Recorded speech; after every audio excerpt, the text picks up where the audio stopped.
À la lecture de Néhémie 5, 2 à 6, nous voyons dans ces messages que ce grand serviteur du Seigneur de l'ancienne dispensation illustrait pour nous l'établissement du témoignage du Seigneur en plénitude. Et il nous conduisait en ce qui concerne ce rétablissement. Néhémie déclarait qu'il avait un grand ouvrage à exécuter, que Dieu avait mis cette chose dans son cœur. Notre souci, frères et sœurs en Christ, concerne le grand ouvrage que Dieu voudrait faire en notre temps, en nos cœurs, et qui est la contrepartie spirituelle de celui que Néhémie accomplit de façon historique par l'établissement de la muraille de Jérusalem. Considérons maintenant quelques-unes de ces choses qui se trouvent à l'arrière-plan de l'état de ruine de la muraille de Jérusalem. Nous avons observé précédemment dans les précédents audios que la condition de la muraille était une illustration ou une représentation de la condition spirituelle du peuple du Seigneur en ce temps-là. Les causes de la condition de la muraille devaient être trouvées dans la vie même du peuple. Nous perçons du regard la muraille pour découvrir la raison pour laquelle il en était ainsi. Et ce faisant, nous n'avons aucune difficulté à établir la transition entre ce temps-là et le nôtre aujourd'hui, dans le but de voir quelle est la situation et ce qui a besoin d'être fait.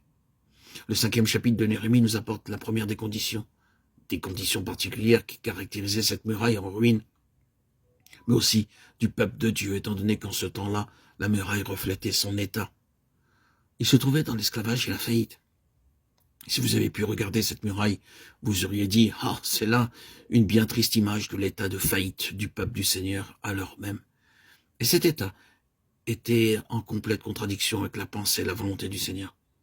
C'était une contradiction à la liberté et à l'abondance du peuple du Seigneur, tel qu'il les voulait pour eux. Nous soumettons à la servitude nos fils et nos filles, Néhémie 5.5. Or le Seigneur Jésus vint et proclama en termes prophétiques « L'Esprit du Seigneur l'Éternel est sur moi » pour proclamer aux captifs la liberté et aux prisonniers la délivrance. Ésaïe 61.1, Luc 4.18. C'est là réellement la pensée du Seigneur pour son peuple.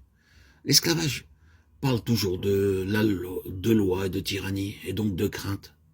Ces choses vont toujours ensemble. Esclavage, loi, tyrannie et la peur qui en résulte. Une vie de crainte. Vous vous souviendrez d'un autre incident parmi ceux qui ont eu lieu dans la vie du prophète Élisée, consigné dans le second livre des Rois au chapitre 4. Vous connaissez l'histoire, mais la voici résumée en quelques phrases.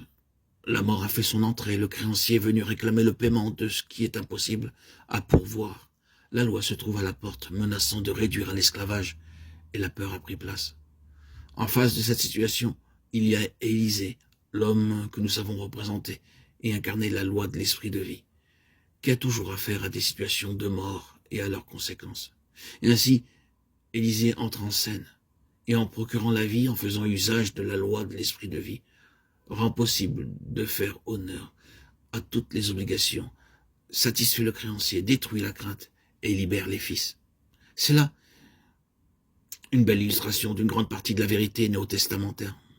En effet, la lettre aux Galates et l'interprétation de ce petit incident, cette lettre, comme vous le savez, traite de l'état des fils réduits à l'esclavage et montre que la voie de la libération s'opère par l'esprit de vie, la liberté par l'esprit.